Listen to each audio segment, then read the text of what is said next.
प्रेम हरि को रूप है, त्यों हरि प्रेम स्वरूप। एक होई द्वै यो लसे, ज्यों सूरज और धूप। ओम श्री कृष्णाय नमः। आप सभी का मेरे YouTube चैनल पर हार्दिक स्वागत है। आज की वीडियो में आपको सुनाने वाली हूँ श्रीमद् भागवत महापुराण कथा के प्रथम स्कंद का 12वां अध्याय, जिसमें राजा परीक्षित के जन्म का वर्णन किया गया है।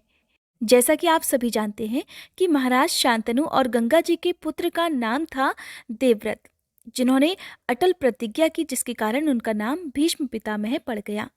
जब राजा शांतनु ने गंगा जी को दिया वचन पूरा नहीं किया, तब गंगा जी उन्हें छोड़कर चली गई। उसके बाद से राजा शांतनु का विवाह हुआ सत्यवती के साथ। राजा शांतनु और सत्यवती के 2 पुत्र और हुए, जिनका नाम था चित्रांगद और विचित्रवीर्य। चित्रांगद और विचित्रवीर्य के अल्प आयु में ही उनके पिता महाराज शांतनु का स्वर्गवास हो गया था। महाराज शांतनु के स्वर्गवास के बाद चित्रांगद और विचित्रवीर्य का लालन पोषण देवव्रत ने अर्थात भीष्म पितामह ने ही किया था। अब चित्रांगद के बड़े होने पर उसका राज्य अभिषेक भीष्म पितामह के द्वारा कर दिया गया और उसे हस्तिनापुर का राजा बना दिया। परंतु कुछ समय के बाद ही चित्रांगद की मृत्यु हो गई। अब एक बार फिर से हस्तिनापुर का राज सिंहासन सूना हो गया था। हस्तिनापुर को आवश्यकता थी एक नए राजा की। तब भीष्म पितामह ने चित्रांगद के छोटे भाई विचित्रवीर्य को हस्तिनापुर का राजा बना दिया। अब समय बीतता रहा। भीष्म पितामह को विचित्रवीर्य के विवाह की चिंता सताने लगी। कोई भी राजा अपनी पुत्री का हाथ हस्तिनापुर के राजा विचित्रवीर्य के हाथों में नहीं सौंपना चाहता था। उसका सबसे बड़ा कारण था कि विचित्रवीर्य हर समय मदिरा के नशे में ही रहते थे। अब भीष्म पितामह को एक दिन अपने गुप्तचरों से समाचार मिला कि काशी नरेश अपनी 3 पुत्रियों का स्वयंवर रचाने वाले हैं। तब भीष्म पितामह उस स्वयंवर में जाकर अकेले ही सारे राजाओं को पराजित कर तीनों राजकुमारियों को, यानी कि अंबा, अंबिका और अंबालिका को लेकर हस्तिनापुर में आ गए। काशी नरेश की सबसे बड़ी पुत्री अंबा ने भीष्म पितामह से कहा कि वो तो राजा शाल्व से प्रेम करती है और केवल उन्हीं के साथ विवाह करना चाहती है। यदि मेरा विवाह किसी और पुरुष के साथ किया गया तो मैं आत्महत्या कर लूंगी। भीष्म पितामह ने ये बात सुनकर उसे राजा शाल्व के पास भिजवा दिया और बाकी दोनों राजकुमारियों का विवाह राजा विचित्रवीर्य के साथ करवा दिया गया। अब विचित्रवीर्य की कोई संतान नहीं हुई। विवाह के कुछ समय के बाद विचित्रवीर्य की भी किसी रोग से पीड़ित होकर मृत्यु हो गई। अब उनकी मृत्यु के बाद उनकी माता सत्यवती बहुत ही परेशान रहने लगी। अब उन्हें इस बात का भय सताने लगा कि इतने बड़े साम्राज्य का होगा क्या, क्योंकि हस्तिनापुर का राज सिंहासन एक बार फिर से सूना हो गया था। अब सत्यवती को अपने कुल का नाश दिखने लगा था।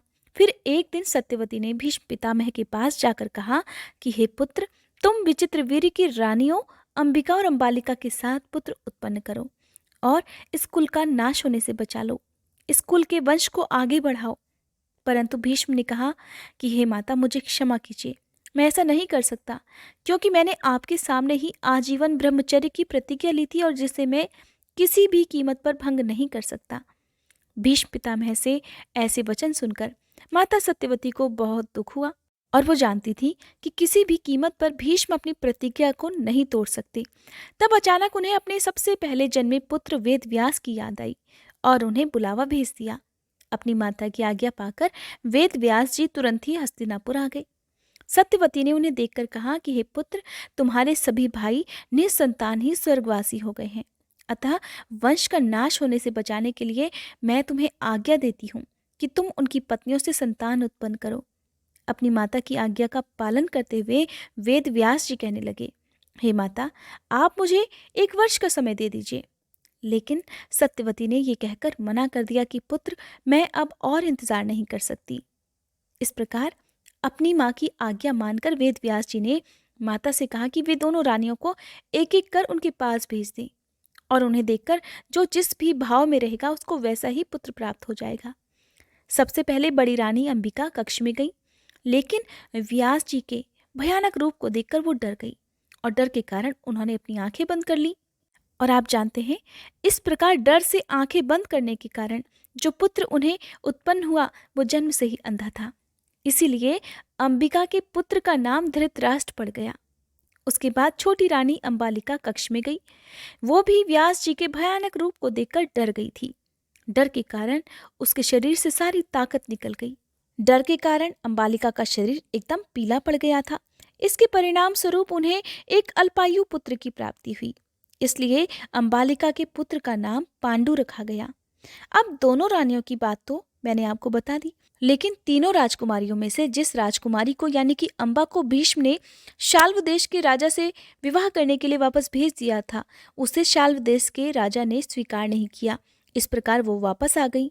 आदि पर्व में ऐसा वर्णन है कि अंबा ने अपनी माता सत्यवती की आज्ञा का पालन नहीं किया और अपनी जगह पर उन्होंने वेद व्यास जी के सामने अपनी दासी को भेज दिया। जब दासी वेद व्यास जी के कक्ष में गई तो वो महर्षि के इस भयानक रूप को देखकर डरी नहीं, बल्कि निश्चल भाव से खड़ी रही। तब वेद व्यास जी ने अपनी शक्तियों का प्रयोग कर दासी को भी एक पुत्र का वरदान दिया और दासी की संतान के रूप में ही जन्म हुआ था विदुर जी का। विदुर जी कौन थे और क्यों महाभारत में इतने प्रसिद्ध थे, इसके बारे में भी आपको मैं आने वाली वीडियो में बताऊंगी। अब ये तीनों राजकुमारों को पालने की जिम्मेदारी भी भीष्म ने स्वयं ले ली। जब तीनों राजकुमार थोड़े बड़े हुए तब भीष्म ने इन्हें गुरुकुल में भेज दिया शिक्षा ग्रहण करने के लिए। गुरुकुल में तीनों राजकुमारों ने विद्या अर्जित की। धृतराष्ट्र बल विद्या में श्रेष्ठ हुए, पांडु धनुर्विद्या में और विदुर धर्म और नीति में पारंगत हो गए। इस प्रकार तीनों राजकुमार अपनी अपनी शिक्षा प्राप्त कर वापस हस्तिनापुर में आ गए। अब जब हस्तिनापुर में आ गए तो नीतियों के अनुसार बड़े पुत्र धृतराष्ट्र को हस्तिनापुर का राजा नहीं बनाया जा सका, क्योंकि ऐसी नीति थी कि कोई भी अंधा व्यक्ति कभी भी राजा बनने का अधिकारी नहीं हो सकता। और क्योंकि विदुर एक दासी के पुत्र थे, इसलिए उन्हें भी राजा नहीं बनाया जा सकता था। इसलिए भीष्म ने पांडु को ही हस्तिनापुर का राजा नियुक्त कर दिया। कहा जाता है यहीं से भाइयों के बीच में जो मतभेद प्रारंभ हुए, जो फूट पड़ी, वो फिर आजीवन चलती रही। और यही कारण था कि कभी भी पांडव और कौरवों के बीच में परस्पर स्नेह नहीं बन पाया। कहने को तो कौरव और पांडव चचेरे तहेरे भाई थे, लेकिन इतिहास में कभी न भूलने वाला महाभारत का युद्ध उन्हीं चचेरे और तहेरे भाइयों में हुआ था। कारण था सिंहासन। अगर इस बात को सरल शब्दों में समझाया जाए तो कहना बिल्कुल भी गलत नहीं होगा कि जो भाई भाई में आपसी विवाद होते हैं वो अधिकतर प्रॉपर्टी के लिए, जमीन जायदाद के लिए ही होते हैं। और फिर ये विवाद इतना बढ़ जाता है कि भाई भाई ही एक दूसरे की जान के दुश्मन बन जाते हैं, एक दूसरे को देखना तक नहीं चाहते और यहाँ तक कि कई बार एक दूसरे से युद्ध करने की भी स्थिति बन जाती है, जैसा कि हुआ था कौरवों और पांडवों के बीच। और ये कहानी यहीं पर समाप्त नहीं होती। शास्त्रों के अनुसार राजा पांडु की मृत्यु के बाद भीष्म ने न चाहते हुए भी धृतराष्ट्र को कौरव वंश का राजा बना दिया। धृतराष्ट्र कभी भी नहीं चाहते थे कि उनके बाद कौरव वंश का राज्य सिंहासन युधिष्ठिर को मिले, युधिष्ठिर यानी कि पांडु पुत्र को मिले। इस तरह से राजा धृतराष्ट्र हमेशा से ही अपने पुत्र दुर्योधन को अपने बाद राजा बनाना चाहते थे, जिस कारण से वो लगातार पांडु पुत्रों की यानी कि पांडवों की उपेक्षा करते रहते थे। इसके आगे क्या हुआ ये जानने के लिए आप मेरी अगली वीडियो का इंतजार जरूर कीजिएगा। आइए अब सुनते हैं श्रीमद् भागवत महापुराण कथा के प्रथम स्कंद का 12वां अध्याय, राजा परीक्षित के जन्म का वर्णन। महाभारत कथा के अनुसार राजा परीक्षित का जन्म पांडवों के कुल में हुआ था, जो बहुत ही बड़े धर्मनिष्ठ राजा थे। राजा परीक्षित के पिता का नाम अभिमन्यु और उनकी माता का नाम था उत्तरा। राजा परीक्षित अर्जुन के पौत्र थे। राजा परीक्षित के जन्म की कथा उस समय की है जब द्रौपदी को समाचार मिला कि उसके 5 पुत्रों की हत्या अश्वत्थामा ने कर दी है। तब उन्होंने आमरण अनशन कर लिया और कहने लगी कि यह अनशन वो तभी तोड़ेंगे जब अश्वत्थामा के मस्तक पर सदैव बनी रहने वाली मणि उन्हें प्राप्त हो जाएगी। अर्जुन अश्वत्थामा को पकड़ने के लिए निकल पड़े। अश्वत्थामा और अर्जुन के बीच भीषण युद्ध छिड़ गया। अर्जुन और अश्वत्थामा दोनों ने ही ब्रह्मास्त्र का प्रयोग किया। ब्रह्मास्त्र को भेद पाना किसी के लिए भी संभव नहीं था।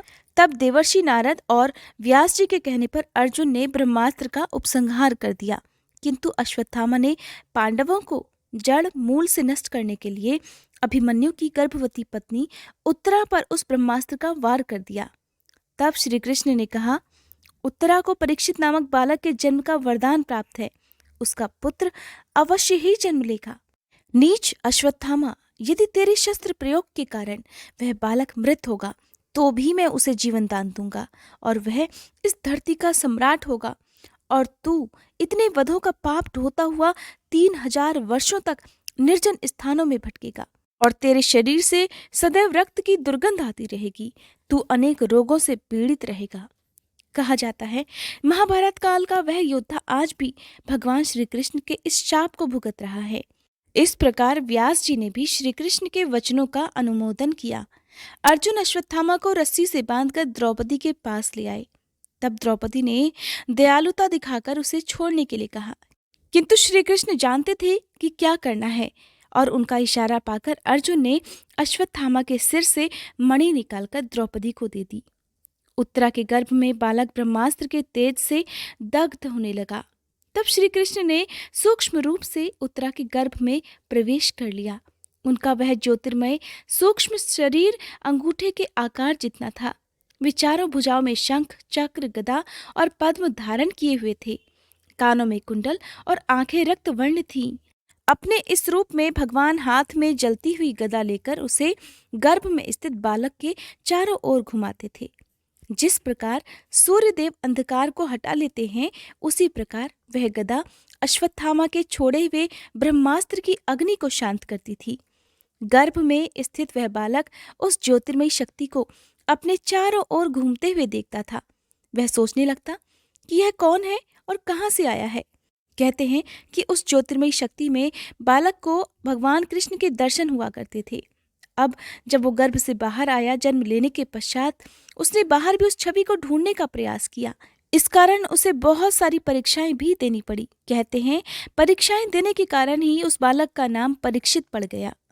अब जब वो बालक गर्भ में ही ज्योतिर्मयी शक्ति के दर्शन करता था, तब कुछ समय के बाद पांडव यज्ञ की दीक्षा के लिए राजा मरुत का धन लेने के लिए उत्तर दिशा में गए हुए थे। उसी बीच उनकी अनुपस्थिति में और श्री कृष्ण की उपस्थिति में 10 महीने बाद उस बालक का जन्म हुआ। परंतु वह बालक तो गर्भ से बाहर निकलते ही मृत्युवत हो गया। बालक को मरा हुआ देखकर रनिवास में करुण विलाप प्रारंभ हो गया। शोक का समुद्र उफन पड़ा। कुरुवंश को पिंडदान करने वाला केवल एकमात्र यही बालक उत्पन्न हुआ था और आज वो भी नहीं रहा। कुंती, द्रौपदी, सुभद्रा आदि सभी महान शोक सागर में डूबकर आंसू बहाने लगी। उत्तरा के गर्भ से मृत बालक के जन्म का समाचार सुनकर श्री कृष्ण तुरंत ही सात्यकी को साथ लेकर अंतःपुर जा पहुंचे। वहां रनिवास में करुण क्रंदन को सुनकर उनका भी हृदय भर आया। इतना करुण क्रंदन युद्ध में मरे हुए पुत्रों के लिए भी सुभद्रा और द्रौपदी ने नहीं किया था, जितना कि उस नवजात शिशु की मृत्यु पर वे कर रही थी। भगवान कृष्ण को देखते ही वे उनके चरणों पर गिर पड़ी। दहाड़ मार मार कर विलाप करते हुए रोते हुए कहने लगी, हे जनार्दन, तुमने ये प्रतिज्ञा की थी कि बालक इस ब्रह्मास्त्र से मृत्यु को प्राप्त नहीं होगा और 60 वर्ष तक जीवित रहकर धर्म का राज्य करेगा। किंतु आज ये देखिए, ये बालक तो मृतावस्था में पड़ा हुआ है। ये तुम्हारे पौत्र अभिमन्यु का बालक है। हे हरिसूदन, इस बालक को अपनी अमृत भरी दृष्टि से जीवन दान दे दो। श्री कृष्ण सभी को सांत्वना देकर तत्काल प्रसूति गृह में गए। प्रसूति गृह यानी कि जिस कमरे में बच्चे का जन्म होता है। चारों ओर भगवान कृष्ण ने देखा कि जल के घड़े हुए रखे थे, अग्नि भी जल रही थी, घी की आहुति दी जा रही थी, श्वेत पुष्प और सरसों बिखरी हुई थी, चमकते हुए अस्त्र भी रखे थे। इस विधि से यज्ञ, राक्षस और अन्य व्याधियों से प्रसूति गृह को सुरक्षित रखा गया था। उत्तरा पुत्र शोक के कारण मूर्छित हो गई थी। उसी समय द्रौपदी आदि रानियां वहां आकर कहने लगी, हे कल्याणी, तुम्हारे सामने जगत के जीवन दाता साक्षात भगवान श्री कृष्ण तुम्हारे ससुर खड़े हुए हैं, होश में आओ। श्री कृष्ण ने कहा, पुत्री, शोक मत करो, तुम्हारा ये पुत्र अभी जीवित हो जाता है। मैंने अपने जीवन में कभी झूठ नहीं बोला और सबके सामने मैंने जो प्रतिज्ञा की है वो अवश्य पूर्ण होगी। मैंने तुम्हारे इस बालक की गर्भ में रक्षा की है, तो भला इसे अब कैसे मरने दूंगा।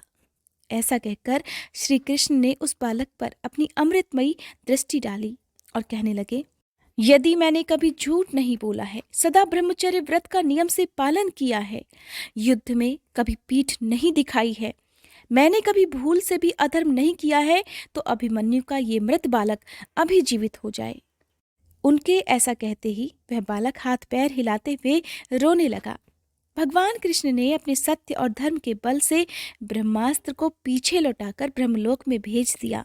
जन्म के समय वो बालक इतना तेजस्वी दिखाई पड़ रहा था मानो स्वयं राजा पांडु ने फिर से जन्म लिया हो। पौत्र के जन्म की बात सुनकर राजा युधिष्ठिर मन ही मन बहुत प्रसन्न हुए। उन्होंने धौम्य, कृपाचार्य आदि ब्राह्मणों से मंगल वाचन और जात कर्म संस्कार करवाए। महाराज युधिष्ठिर दान के योग्य समय को जानते थे। उन्होंने प्रजातीर्थ नामक काल में अर्थात नाल काटने के पहले ही ब्राह्मणों को सोने, गौएं, पृथ्वी, गांव, उत्तम जाति के हाथी घोड़े और उत्तम अन्न का दान दिया। ब्राह्मणों ने भी संतुष्ट होकर अत्यंत विनयी युधिष्ठिर से कहा, हे पुरुवंश शिरोमणि, काल के क्रूर हाथों से यह पवित्र पुरुवंश मिटना ही चाहता था, परंतु तुम लोगों पर कृपा करने के लिए भगवान विष्णु ने यह बालक देकर इसकी रक्षा कर दी, इसलिए इसका नाम विष्णुरात होगा और निस्संदेह ये बालक संसार में बड़ा यशस्वी, भगवान का परम भक्त और महापुरुष होगा। इस प्रकार युधिष्ठिर ने कहा, हे महात्माओं, ये बालक क्या अपने उज्जवल यश से हमारे वंश के पवित्र कीर्ति महात्मा राजर्षियों का अनुसरण करेगा? तब ब्राह्मणों ने कहा, हे धर्मराज, ये मनुपुत्र इक्ष्वाकु के समान अपनी प्रजा का पालन करेगा और दशरथ नंदन भगवान श्री राम के समान ब्राह्मण भक्त और सत्य प्रतिज्ञ होगा। यह उशी नर नरेश शिवी के समान दाता और शरणागत वत्सल होगा तथा यज्ञ में दुष्यंत के पुत्र भरत के समान अपने वंश का यश भी फैलाएगा। धनुर्धरों में यह सहस्त्रबाहु अर्जुन और अपने दादा पार्थ के समान अग्रगण्य होगा। यह अग्नि के समान दुर्धर्ष और समुद्र के समान दुस्तर होगा। यह सिंह के समान पराक्रमी, हिमाचल की तरह आश्रय लेने योग्य और पृथ्वी के समान तितिक्षु और माता पिता के समान सहनशील होगा। इसमें पितामह ब्रह्मा के समान समता रहेगी। भगवान शंकर की तरह यह कृपालु होगा और संपूर्ण प्राणियों को आश्रय देने में यह लक्ष्मीपति भगवान श्री हरि के समान होगा।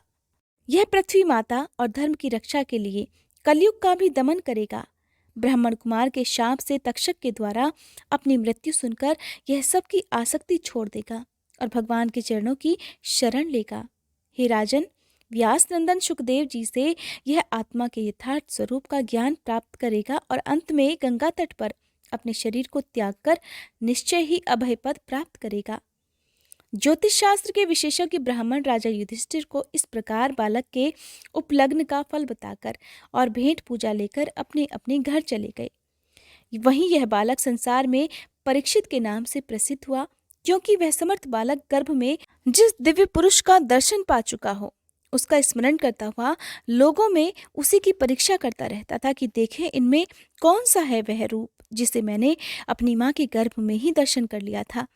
जैसे शुक्ल पक्ष में दिन प्रतिदिन चंद्रमा अपनी कलाओं से पूर्ण होता हुआ बढ़ता है, ठीक वैसे ही वह राजकुमार भी अपने गुरुजनों के लालन पालन से दिन प्रतिदिन बढ़ता हुआ शीघ्र ही सयाना हो गया। उसी समय स्वजनों के वध का प्रायश्चित करने के लिए शोकाकुल राजा युधिष्ठिर ने अश्वमेध यज्ञ के द्वारा भगवान की आराधना करने का विचार किया, परंतु प्रजा से वसूल किए हुए कर और जुर्माने की रकम के अतिरिक्त और धन न होने के कारण वे बड़ी चिंता में पड़ गए। उनका अभिप्राय समझकर भगवान श्री कृष्ण की प्रेरणा से उनके भाई उत्तर दिशा में राजा मरुत और ब्राह्मणों के द्वारा छोड़ा हुआ बहुत सारा धन लेकर आ गए। उससे यज्ञ की सामग्री एकत्रित करके धर्मभीरु महाराज युधिष्ठिर ने 3 अश्वमेध यज्ञों के द्वारा भगवान की पूजा की। युधिष्ठिर के निमंत्रण से पधारे हुए भगवान ब्राह्मणों द्वारा उनका यज्ञ संपन्न कराकर अपने सुहृदय पांडवों की प्रसन्नता के लिए कई महीनों तक फिर वहीं रहे। और हे शौनक जी, इसके बाद भाइयों सहित राजा युधिष्ठिर और द्रौपदी से अनुमति लेकर अर्जुन के साथ यदुवंशियों से घिरे हुए भगवान कृष्ण ने द्वारका के लिए प्रस्थान किया। नारायण नारायण। श्रीमद् भागवत महापुराण के प्रथम स्कंद का 12वां अध्याय समाप्त। अगले अध्याय में आप सुनेंगे विदुर जी के उपदेश से धृतराष्ट्र और गांधारी के वन में जाने का वर्णन। उम्मीद करती हूँ आज की ये वीडियो आपको पसंद आई होगी। वीडियो अगर अच्छी लगी हो तो वीडियो को लाइक, शेयर, चैनल को सब्सक्राइब और बेल आइकन प्रेस करना मत भूलिएगा।